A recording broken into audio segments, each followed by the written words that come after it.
miners at a good price. But not to worry about us, we've already been caught. have you seen any Delicate sauce. Delicious. And can you answer our question?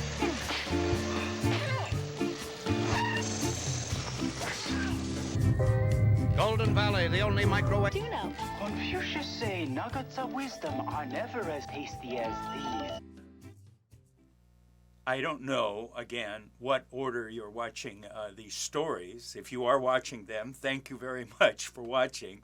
The story that I just recorded, it had to do with two Canadian friends and I starting up an internet casting site. And this was right around 2001 actually. It was 2001. That was just a little bit after the casting sites were just really beginning, and it was not that long after the internet, what they call the dot bomb explosion, where the high-tech companies basically had had a fit, okay? The reason I bring that up is because that directly affected what I did, with this casting site. I want to make a big correction. The story that I just shot, I referred to my two friends, their brothers, their mother, as one of the biggest casting directors in Canada. That needs to be corrected. She's one of the biggest producers in Canada of movies and television. Sorry, okay? Sorry, Lisa. Okay, I just, not all the fuses are still there. Anyhow, here we go. So I had said about going into Canada, into Vancouver, and we started up this site. Now, again, this was a new concept at that time, which is a talking headshot. I still have the domain name. The talking headshot, you would click in your casting search, you would click on a headshot that you were interested in that person. You would click on it, and it would start talking. It would come to life. Like, let's say 30 seconds of introduction or telling a story or whatever. So you get, a much better idea of the personality of that actor. You also hear their voice. This was, at that time, a very unique concept, and I found out later why. But anyway, we started up the site. There's a lot of stories with this, particularly when we brought it into the U.S. But our idea was to launch it in Canada, and we received help from their mother. We took it into some top casting people, like there was a gentleman, a very nice gentleman in Vancouver who had just done the Clint Eastwood movie, The Unforgiven. I think they shot that in Alberta or something like that. But anyway, so we had the ability to meet with some of the people that are key in casting. There was already a site there, but it had nothing to do, and nobody had anything to do with the use of video in the actual process of casting, especially immediate video. Like, you just look at that picture and you go, I wonder about them. Click it, and then you get a great idea of that person compared to a picture. The same producer, she told me one time, it takes us 3 days. It's so frustrating. It takes us 3 days of casting in the beginning, to really find out what this actor really looks like or how they sound, that type of a thing. So this could be a great aid to a lot of things. again, there's a lot of stories I can tell you about this whole venture of mine, of ours. Anyway, we Rustin built the site, and he's a genius, and he built this site. His brother Kalen and I went out and tried to job this out and present it to not only Vancouver, but we went to Toronto, which is the head of a shooting place, and he knew people there, and we met with some people there, and then we went to Montreal, where their mother recommended we meet the top casting director in Montreal. And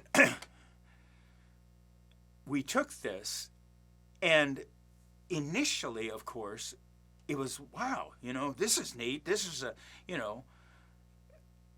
except, in fact, in Montreal, the casting director just kind of flipped over it at first, because in Montreal, Quebec, they speak French, and her idea immediately for the use of this was to going back and forth from a casting standpoint to France, to French actors speaking French.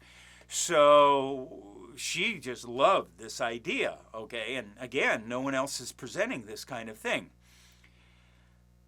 However, there was a big hitch, another one of my problems, that I had no clue that this would happen. Here we go with another one of my problems.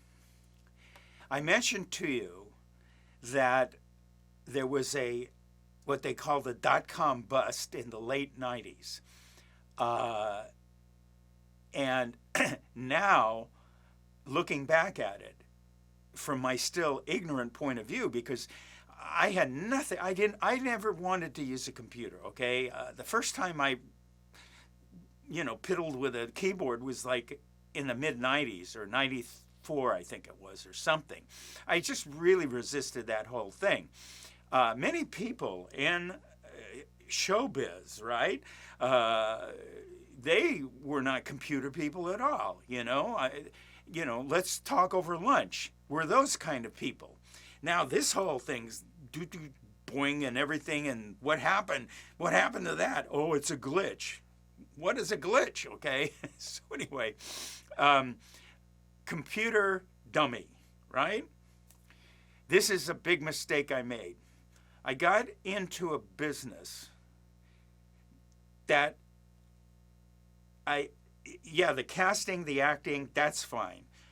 But the transmission factor of the computer, I had no clue. And you don't get into a business where you have no clue of one of the main factors. This is my read on it. I think part of that whole dot-com thing is that they eventually found out that a lot of the high-tech companies that were getting all these money and everything were exaggerating, or some maybe even lying about how advanced it was. I had this ignorant idea, okay, no problem, click on it, and then you watch the video. To make a lot and a long story short, it was difficult to stream at that time 7.5 seconds. Now today, especially people who were, are young would go, what are you talking about? Are you crazy? No, I'm going back into time. Okay, not with the dinosaurs, but almost. Going back into time, they watched the internet. We watched the internet. Everybody watched the internet on phone lines. And it was extremely slow. So this whole thing of all you could do with computers and change the world was totally exaggerated, and I didn't realize it. We ran into, of course, the computer engineer knew about this, but I didn't. And we ran into huge difficulties in the beginning because I wanted, a talking headshot to be about 20, 30 seconds. I think that's where it's most effective. Because you're going like this. When an actor sends out pictures and resumes, the old, here's hard copy, they flip. And what a lot of people don't realize, I need to do a story probably on headshots. That's a whole another factor. I'll try to make a note of that. If I forget, remind me, okay? There's a whole strategy. There's a whole tactic about headshots. So for right now, right? Yeah, flipping. You flip the headshots or whatever. I also worked for a while in an agent's office in the beginning of this, and I learned a lot about that there. All right, so which is the headshot that works? The one that stops you from flipping further. Okay. Mousy, right? Click, mouse, computer thing.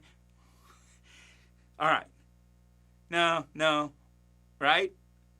The one that you will click on, the one that will stop you, that's the one that works.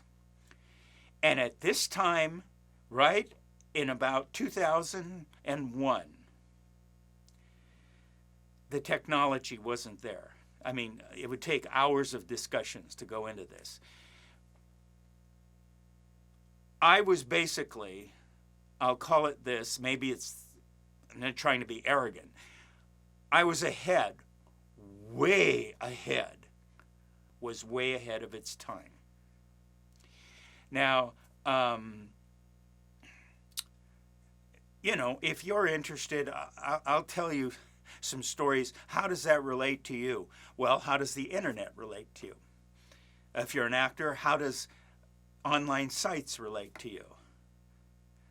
There's a lot of things that you aren't told about.